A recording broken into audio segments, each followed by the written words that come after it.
So in this class this semester, I'm making three big predictions, right? First is that Trump will win in November. Second is that the United States will go to war against Iran. And the third big prediction is that the United States will lose this war, which will forever change the global order.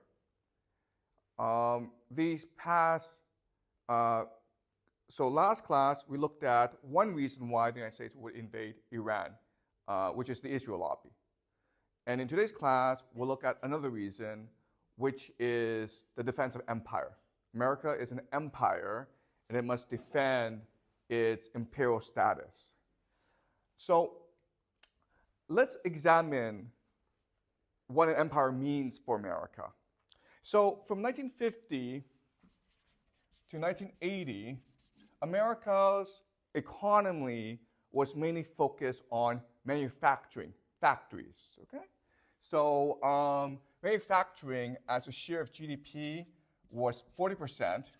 It made 40% of profits, okay? And it employed 30% of the workforce.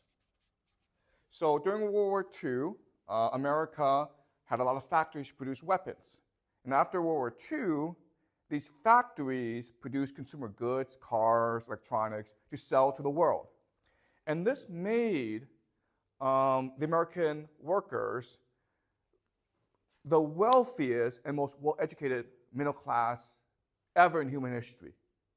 If you were a factory worker from 1950 to 1980, you had a really good life. You worked 40 hours a week. You had health insurance. You could buy your own house. Your wife didn't have to work. You could have 3 to 4 kids. You could have 2 cars. Every year, you could go on vacation to some place nice. You could eat out once a week. And then you retired and had a very good pension. So it was really the best life. And so workers from 1950 to 1980 in America were really the luckiest people on the planet. You were better off actually being born into the middle class in America than you were being born rich in Africa or Asia or South America, okay? But then after 1980, was something called the Reagan Revolution and the introduction of what we call neoliberalism. And remember that we studied neoliberalism before. Neoliberalism is an economic philosophy that believes in the primacy of free markets and deregulation. So after that, we now live in today what we call a financial economy. Okay? The economy has been financialized. And so what does that mean? It means that right now, financial services okay, account for 22% of all GDP in America. Manufacturing has gone down to 10%. So it went down from a high of 40% to now a low of 10%. Financial services is now twice as much as manufacturing. Financial services bring in 40% of all profits. And financial services employs 5% of the total American workforce. Okay? Now, let me explain what these numbers mean. What you're seeing behind these numbers is a radical shift, overhaul, transition in American society. Okay? Let's just look at politics. Politics, governance. From this period, 1950, 1980, American workers had a lot of political power, right? Because they were middle class, they were confident, they participated in politics for unions, okay? Today, most of this power has shifted to the financial services, which basically means Wall Street. And working for Wall Street are what we called the professional managerial elite. Okay, so these are people who live on the coast, San Francisco, New York, Washington, D.C., Boston. They went to elite schools, okay, the Ivy League, and they're multicultural, and right now they're the most powerful political group in America. And this has led to massive political divisions within the country, okay? So it's the first major consequence. Before, it was workers who had a large say over American politics. And now it is Wall Street, the financial sector, and the coastal professional management elite. And so government shapes policies that favors this multicultural elite, financial elite, over at the expense of workers, okay? So that's the first major shift. But then you look at education.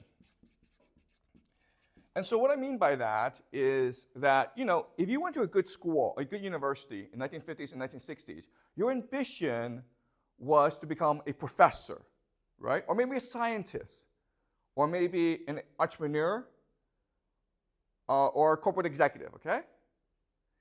Nowadays, most people who graduate from these top schools all want to go where?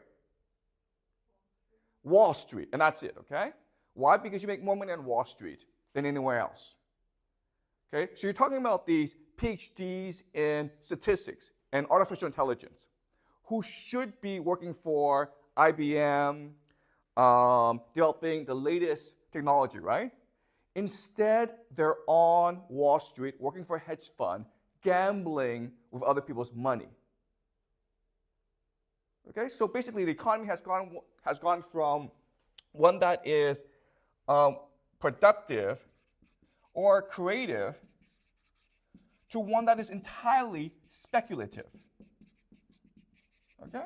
So remember that the financial services, all it does is take people's money and gamble with it or invest in it to make more money. Okay? It's not actually productive.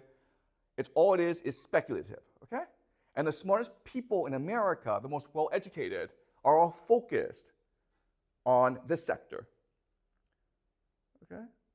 And then you look at the economy. And what has clearly changed is that the economy in America has become much more unstable.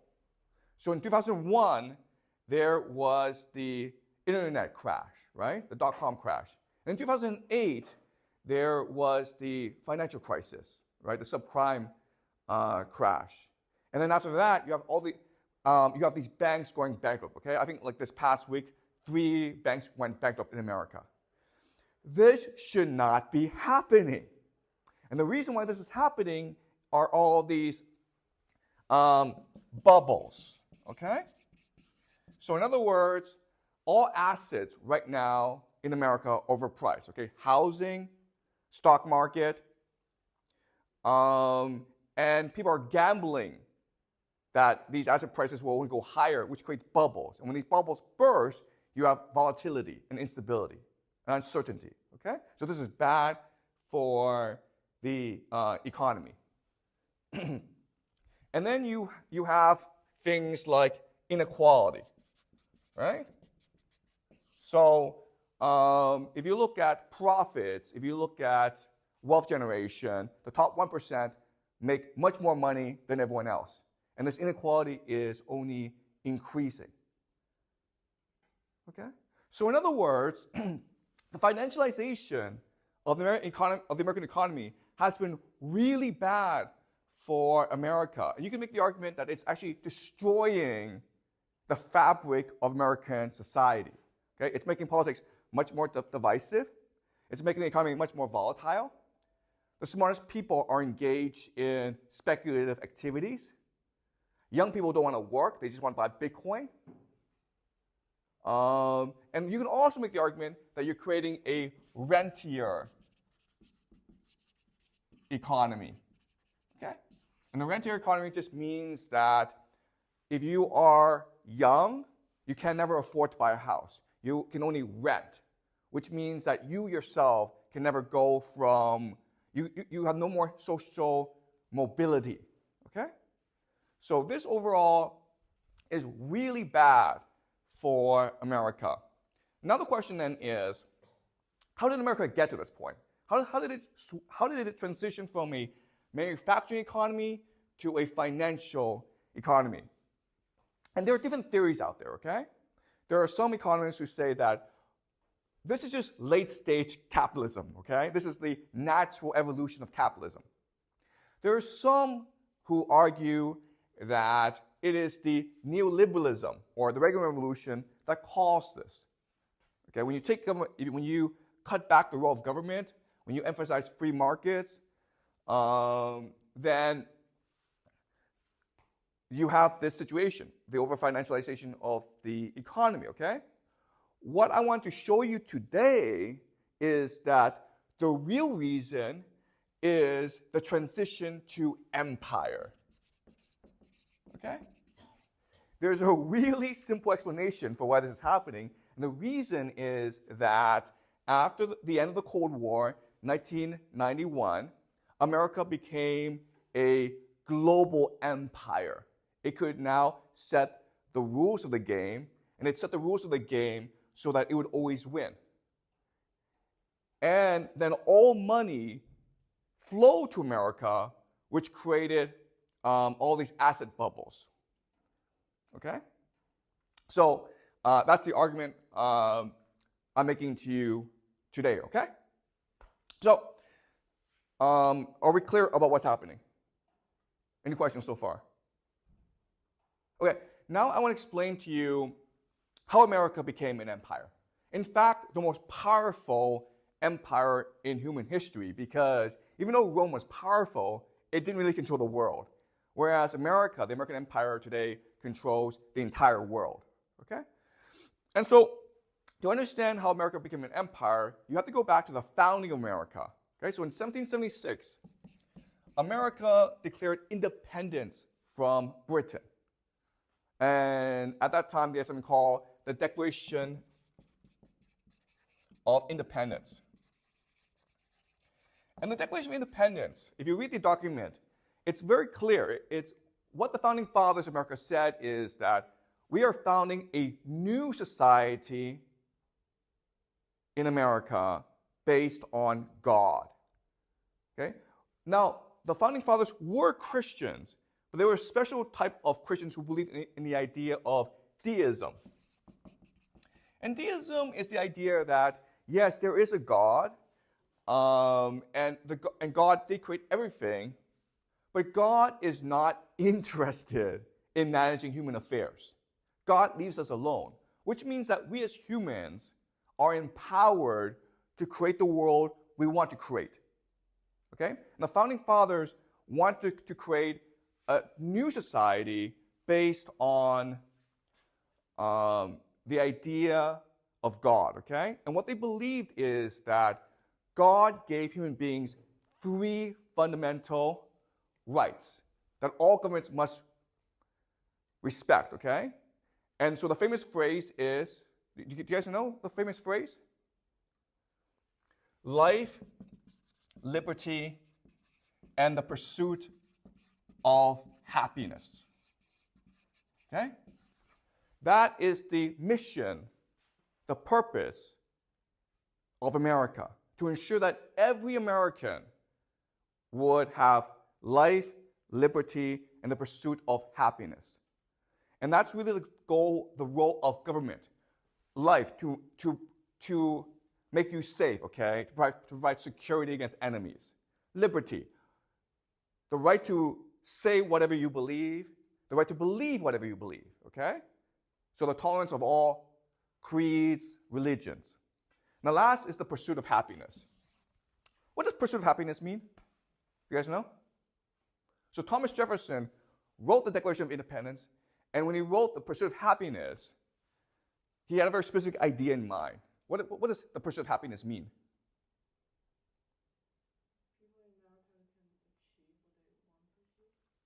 Which is what? Okay, so wealth, okay? So in America, your fundamental right, the fundamental purpose of your life is to make as much money as you can, to amass as much wealth as you can. Okay? And the idea here is that in this society, in this new society, this new experiment called America, if we allow everyone to pursue the creation of wealth, then America will become powerful. Okay? That's the idea. And it turned out that this idea was absolutely correct. Okay? In a very short amount of time, America industrialized very rapidly, and at the end of World War II, America became the most powerful country in the world. Okay? After World War II, it decided that it can now export its philosophy to the rest of the world.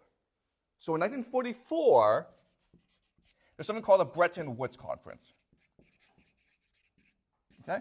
And so in 1944, everyone knew that Nazi Germany would be defeated, okay, and Japan would be defeated, which would make America the most powerful, the richest nation on the planet, okay? Now, the Soviet Union was a competitor, but they didn't really matter, okay? They had their own sphere of influence. So America got together with its allies in Europe, and they decided what the new global financial system would look like. And the idea was that with Bretton Woods, they decided that the US dollar would become the global reserve currency, which basically meant that you could buy anything with the US dollar. Now, there are some people at Bretton Woods, some economists, who were afraid that this would cause problems, right? If you have a government which was in control of the global reserve currency, that would basically make the government God, right? If they could just print as much money as they wanted, they could become like Midas. If they touch something, it would become gold, okay? So some people thought it was dangerous. And so the compromise is that the US dollar had to be backed by gold, okay, the gold standard. In other words, the US dollar was basically like a receipt for gold. If you had $1 million, okay, you could go to any American bank and get $1 million worth of gold for it. Okay, does that make sense? So that's what we call the gold standard. And for the longest, and so that led, this Bretton Woods system led to tremendous prosperity in America and in Europe and in Japan, okay? Then, in 1971, Richard Nixon did something really radical. He basically said, we America, we're gonna go off the gold standard, okay? Remember that America had spent too much money on the space race, on Vietnam, on domestic expenses, okay? So they needed to transition out of the gold standard. But if you transition out of the gold standard, then how do you ensure the US dollar is worth something? How do you ensure the intricate worth of the US dollar? So they transition from the gold standard to what? Do you guys know? Oil, okay, do you understand? And that's what we call the petrodollar. And the idea here is that, look, every economy needs oil to run, right? You need oil as the basis of your economy. And so after America went off the gold standard, these countries in the Middle East, mainly Saudi Arabia, but other countries as well, agreed that you could buy oil using US dollars. So the idea is, okay, before, if you had $1 million US dollars, you could convert that to gold, okay? And now you can convert it to oil. And this is what we call the petrodollar. And this is really the basis for the value of the US dollar today, okay?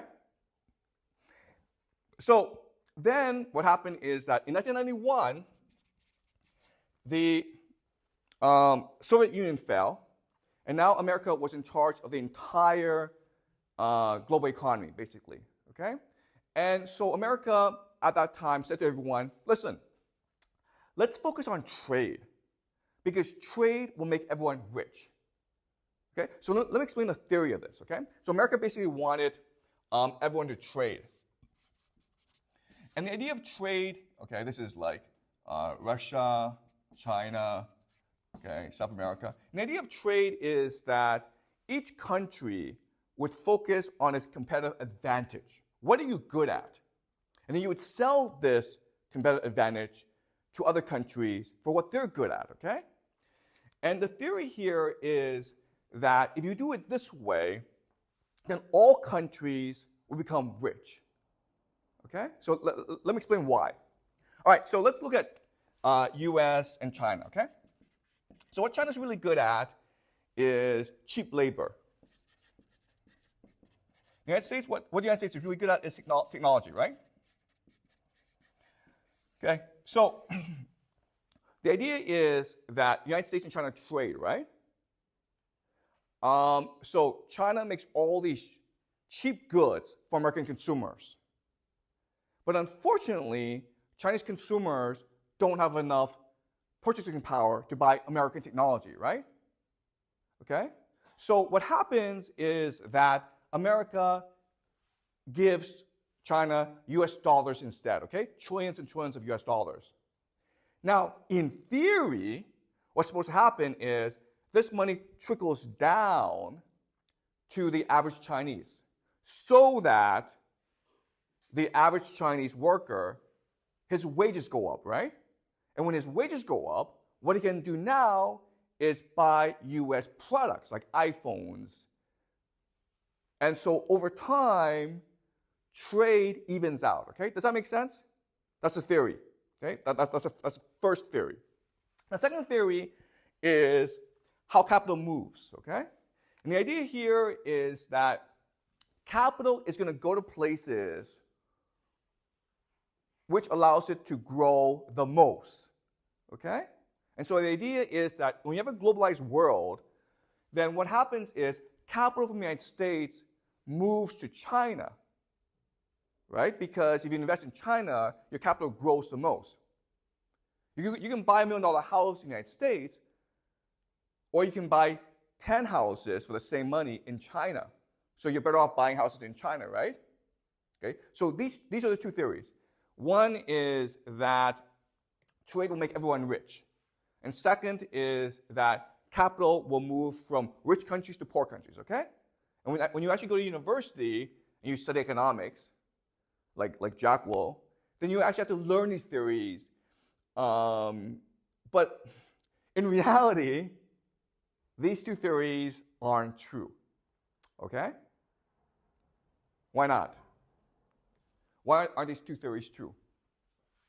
So the first theory is that if two countries trade, over time, wealth trickles down to everyone in that country, which makes everyone richer. Okay? Is that true for China? No, it's not, okay? Workers' wages have not gone up for the past 30, 40 years. Why? Because of the idea of elite capture. Elite capture. So all the money is captured by an elite group of people. But when that happens, okay, they can't spend it. They can't buy US goods, right? So the only thing they can do is invest it, right?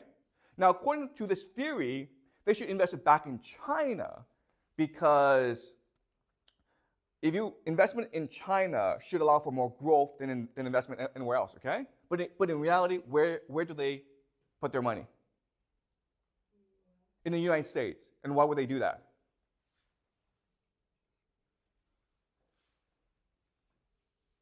Why? Exactly, okay? You don't put your money where you make the most money. You put your money where it's the most safe, okay? That's why we have banks. So because the United States controls the US dollar, and because people's wealth is expressed in US dollars, it makes the most sense to put your money in the United States, okay? And this is not just true for China, it's true for most countries in the world. And that's why, starting in the 90s, you have all this wealth amassing in the United States, okay? Does that make sense? So everything in the United States became overpriced. Everything became a speculative bubble. Okay, so let me give you an example. Let's look at equities, okay, stock market. Stocks. In the year 1900, okay, in the year 1900, if you look at all the world's stock markets, the largest was the UK, okay, because obviously the UK is the most powerful country in the world, was the most powerful country at that time. At that time, the UK was the most powerful country. Okay, so in a stock market, as a percentage of the entire global stock market, was about 25%, okay? 24 to 25%. The United States was second at 14.5%. Then you had Germany, about 13%, France at 11%, okay? So that was the situation of wealth in the year 1900. And this makes sense, right? These four countries are industrially extremely powerful. Today, okay, the year 2024, the United States has 60% of all the world's stock wealth. Okay? Who's second? Can you guys guess? Who'd be second? Japan, okay? And what is the percentage of global stock wealth? Can you guys guess a number? The United States has 66%, 60%. How much does Japan have? Can you guess a number? 10% is a good guess, right? It's actually 6%. Okay? Do you see the disparity? Number one is 60%. Japan, number two, is 6%. It's huge disparity. How much is China? The world's second largest economy. 3%, okay? Do you understand? All right? So all this wealth that's being generated around the world, it can only end up one place. Okay? The United States. All right? So you have, and that's what's pushed the financialization of the U.S. economy. Okay? Because this wealth goes to the United States, and someone has to manage this wealth. And this is the financial services sector, okay? So people on Wall Street, and this is very important, people on Wall Street, they make their money based on how they manage this wealth, not on whether or not they make money out of this money. Do you understand? They charge a management fee, okay? So in other words, they're not actually incentivized to be conservative and make sure that this money grows. What they're incentivized to do is design riskier and riskier assets and investment opportunities to attract more investment, because then they can take a management fee, a cut. Okay, does that make sense? And that's what's led to so much financial overspeculation over the past 20 years in America. And one of America's biggest problems is the growing national debt, okay? So the government is paying for a lot of government services just by putting money, okay? So right now, the U.S. national debt is about $34 trillion, okay? And this $34 trillion debt, half of it is owned by foreigners, okay? So Japan has about $1 trillion, China has about $800 billion. So they buy U.S. treasuries, okay? So America owes Japan $1 trillion. America owes China $800 billion. And then half of it, the government owes to its people. So the two largest expenses are the military and the pension system, okay? So $34 trillion is a lot of money because the U.S. GDP is about $100 trillion. So the total debt is about a third of America's GDP. And this debt has interest, right? So this debt is growing about 1 to 2 trillion every 2 to 3 months, okay? And all this is saying, okay, these numbers, all they're telling us is there's absolutely no way that America can pay all this debt, okay? So then the question then is, if you're China and you're Japan, why do you have all this debt knowing that America can never pay you back? Or America will at some point default on this debt? Why?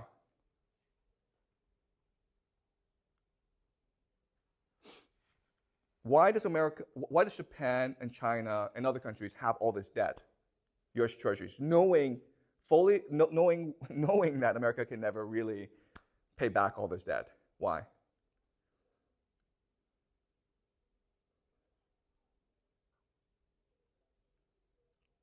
Okay, so there are many reasons, okay?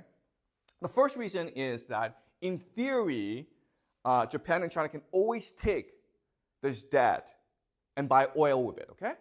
So this is, again, the petrodollar. Second reason is that even though America is in debt, it's still an empire. It's still the greatest military power in the world. So at some point, you feel that the money is safe there, okay? Does that make sense?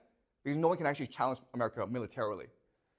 And the third reason, and this is the most important reason, is there's no place for you to go. You understand? What else? Where else can you put your money? Nowhere, okay? So that's the issue right now. And so in theory, because China and Japan can buy oil with it, and because there's really no place for China and Japan to put this money, in theory, this system can go on forever, okay? So it's possible that maybe in 10 years' time, the debt will be 340 trillion, okay? Who knows, okay? So in theory, this could go on forever, right? Because America's an empire.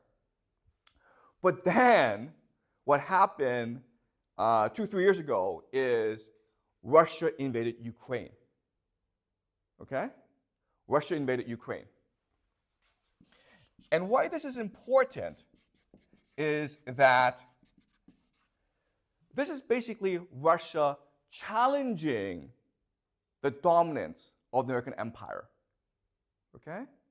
What Putin is really saying to the United States is, I think your empire is full of lies. Your empire is based on nothing. Your empire is based on the perception that you are invincible in war.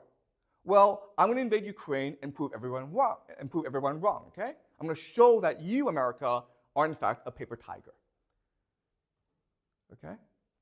And so, if Putin succeeds in his war in Ukraine, then the fundamental understanding of how the world works, that America is an empire, that America is invincible, that the US dollar is safe, will radically change.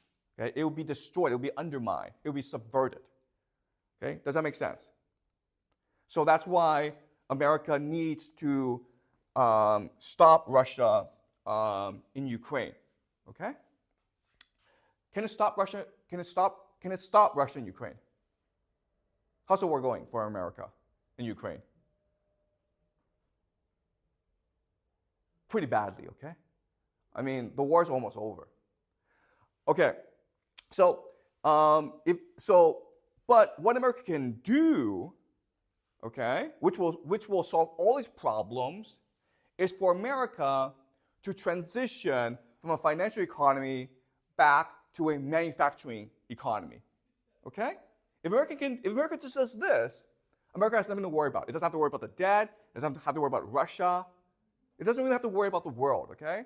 Because America is a self-sufficient economy, meaning that it has the resources to sustain itself. It doesn't really need to trade with the rest of the world, okay? If America can return to being a manufacturing economy, then it will be invincible, okay? Now the question then is, can America reindustrialize? Yes or no? Why not, Jack? Because the politics doesn't allow them to, exactly. But can you explain that? Like the financial sector has too much political power, so all they're trying to do is to perpetuate financialization. Yeah. They won't allow America to. That's exactly right, Jack, okay? So yes, the problem right now is the very structure of American society and politics and the economy. Right now, the financial sector has all the power. And they don't want to go back to the time when manufacturing had all the power, right? So that's the first problem. But let's just say, for the sake of argument, that they agree to this, okay? What's your other problem if you want to reindustrialize?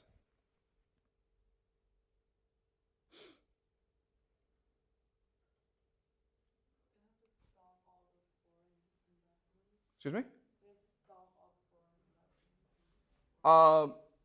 Okay, but all the foreign investment can just go into factories, right? But there's actually a really big problem with reindustrialization, okay?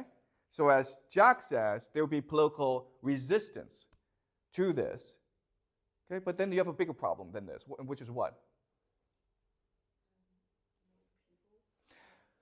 Okay, guys, the problem with this economy is it creates a speculative mindset, okay? So therefore, no one wants to work hard. No one wants to go to work in factories anymore. Do you understand? If you're a young person, you would much rather spend your time investing in Bitcoin than working in a factory. Do you understand? Because investing in Bitcoin gives you the opportunity to become rich. But if you work in a factory, you have to work hard for 40 years just to buy a house. Okay, does that make sense? So you're not going to find people to work these factories. That's a bigger problem, okay? And the third problem, of course, is just investment. How do you build these factories? You not only have to build these factories, but you also have to build logistics networks to move goods from one place to the next, okay? Okay? So, in other words, America could reindustrialize, but it's a pain in the ass, right? You're going to face a lot of political opposition, especially from the financial sector. It's very hard for you to get people to work in factories. And plus, where's all this money going to come from, okay? So, if you can't beat Russia in Ukraine, and if you can't reindustrialize, then what can you do to protect the petrodollar and your financial system?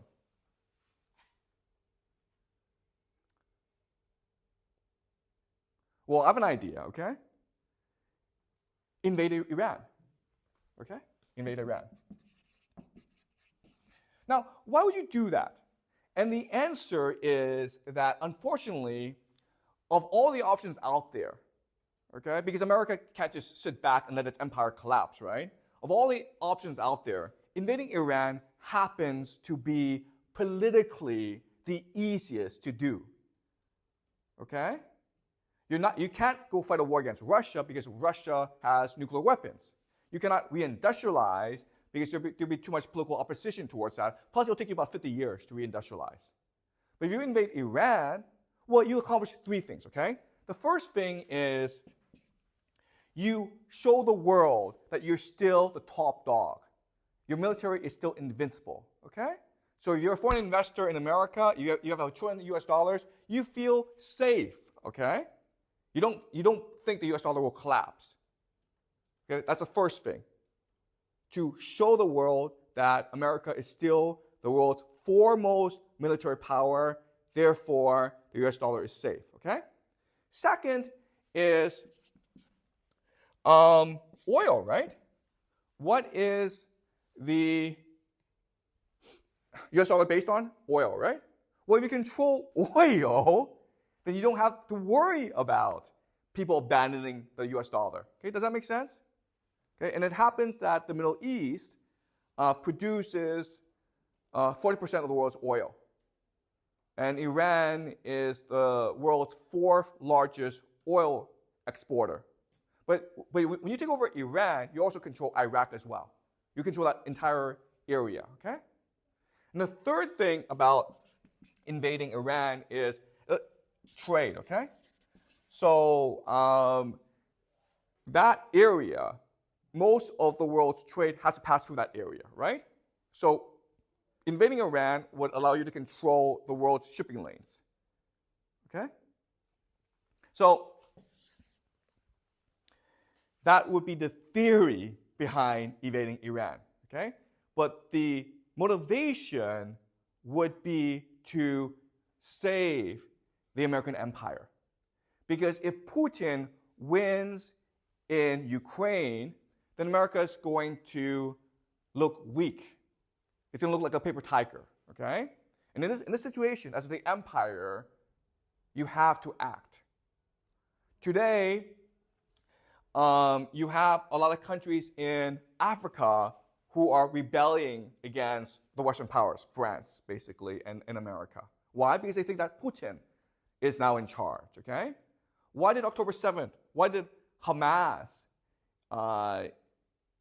attack Israel? I guarantee you that if it were not for the war in Ukraine, Hamas would not have done such a thing, okay? For the longest time before the war in Ukraine, there was a perception in the world that America was militarily invincible. No power, no country could ever dare stand up against the United States. And by invading Ukraine, Putin has proved everyone wrong, okay? That the United States can be defeated. And so what the United States must do now is prove to the world, nope, we're still militarily the greatest power in the world. Okay, does that make sense? Okay? And again, it must do so to protect its financial economy. Otherwise, there's a very good chance that this financial economy will implode onto itself. Okay? If China, Japan, other countries pull out of the U.S. financial sector, okay? If they sell their U.S. treasuries, not only will America face a sovereign debt crisis, but it will lose access to easy money, okay? Easy money. And the problem in America today is that America is an empire addicted to easy money, okay? People are so used to just sitting around and making millions of dollars that they cannot imagine or tolerate a day when they would have to go back to working hard, okay? So it's this addiction to easy money which will drive America to invade Iran. Okay? Does that make sense? Okay, any questions? So if all the money goes to America, how do they manage it since maybe they're like the end of all the money? Okay, so all this money coming to America, how is it managed? Okay, so this is actually very complicated, okay? Because again, the financial sector is very large. But if you have US dollars, then your options are you can invest in the stock market, you can invest in houses, okay? The problem today is because there are too many rich people in the world, and all this money is going to America, all assets are bubbles now, okay? So the irony of all this is that you feel that your only option is to invest in America, but when you do this, you're actually losing value. Okay? And that's why the system is not really sustainable. Everyone's going to America, and that's driving up all these asset prices, but in the long term, that will destroy the American economy. In the long term, it'll create all these bubbles that will also destroy individual wealth. Okay? Does that make sense? Any more questions? So, like, if America loses the war in Iran, then like other countries will lose even more confidence in America, so their system will completely fall apart. Okay, so Jack asks a great question, which is like, listen, if going to Iran is all about restoring confidence in the United States, well, if America loses the war, then that would destroy even more confidence, okay? And so this is the problem of empires. Empires have something called hubris, right? Imperial hubris. Which means that they cannot imagine the possibility of losing a war. Okay? So why is that? Okay, there are two reasons. Okay? There are two reasons. The first reason is that what an empire is, it's a force that imposes reality onto others. Okay? An empire makes you see the world the way the empire wants you to see the world. Okay, does that make sense? Which means there's no feedback loop. which means that you cannot actually tell the empire what you think. Your voice doesn't matter. Which means that an empire, it's not possible for an empire to imagine the possibility of it ever collapsing. Do you understand? If it could, it would never collapse. Okay, that's the first problem. Second problem is that, okay, let's do a thought experiment. If you had a choice, would you rather be smart and strategic or stupid and arrogant? If you had a choice in an ideal world, would you rather be smart and strategic or stupid and arrogant? Okay, the answer is stupid and arrogant because it makes you feel good, okay? Stupid people feel good about themselves, right? Smart people get depressed. They doubt themselves. They question themselves, and that makes you feel bad. Most people in an ideal world would want to feel good about themselves always, okay? So when you are an empire, you want to be stupid and arrogant because it makes you feel good. Okay? Does that make sense?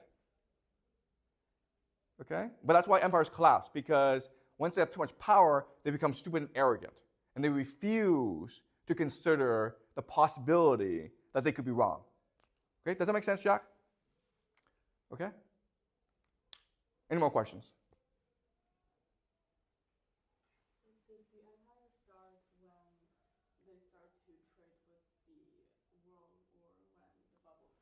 Okay, the American empire has been building for a long time. Okay, so you can make the argument that the empire really started after World War II, because now America controlled half the world. And then it became dominant after the end of the Cold War, when the Soviet Union collapsed.